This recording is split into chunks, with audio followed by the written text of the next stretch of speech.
शुरू हो रहा है दुआ संख्या 151 से। आप सभी को नवरात्रि की बहुत बहुत शुभकामनाएं।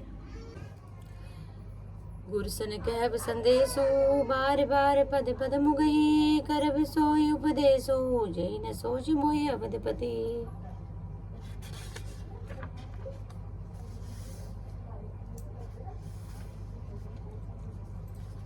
पुरजन परिजन सकल निहोरी तात सुनाए विनती मोरी सोई सब भांति मोर हितकारी जाते रह नर नाहु सुखारी। हे तात सब प्रवासियों और कुटुंबियों से निहोरा अनुरोध करके मेरी विनती सुनाना कि वही मनुष्य मेरा सब प्रकार से हितकारी है जिसकी चेष्टा से महाराज सुखी रहे। कहब संदेश भरत के आए नीति न तजिए राजपद पाए पाले हो प्रजहि करम बन बानी सोए मातु सकल सम जानी। भरत के आने पर उनको मेरा संदेश कहना कि राजा का पद पा जाना पर नीति न छोड़ देना, कर्म वचन और मन से प्रजा का पालन करना और सब माताओं को समान जानकर उनकी सेवा करना। और निभाए उभाय पाय करे पितु मातु सुजन सेवकाई ताते भांति तेहि राखब राउ सोच मोर जहि करे न काऊ।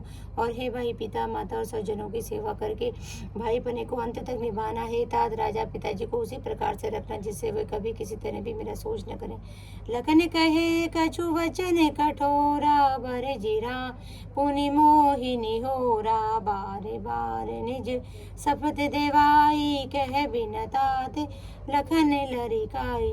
लक्ष्मण जी ने कुछ कठोर वचन कहे किंतु श्री राम जी ने उन्हें बरज कर फिर उससे अनुरोध किया और बार बार अपनी सौगंध दिलाई और कहा कि हे तात लक्ष्मण का लड़कपन वहां न कहना। कही प्रणाम कछु कहन लिए सिय भई सिथिल सने थकित वचन लोचन सजल पुलक पल्लवित दे।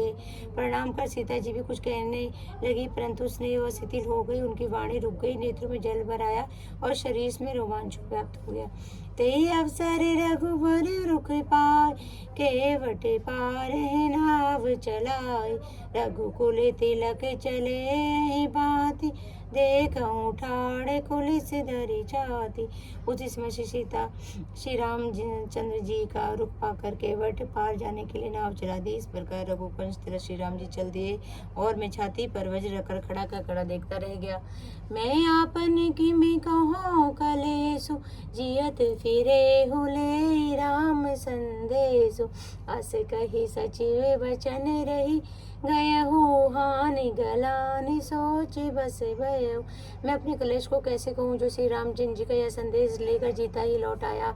ऐसा कहकर मंत्री की वाणी रुक गई, वे चुप हो गए और वहाँ वे हानि की गलानी और सोच के बच गए। सूत वचन सुनत ही नर नाहु परे उदर निउर दारुण दाहु तले फते विषम मोह मन मापा माजा मन हुमीन कहूँ व्यापा।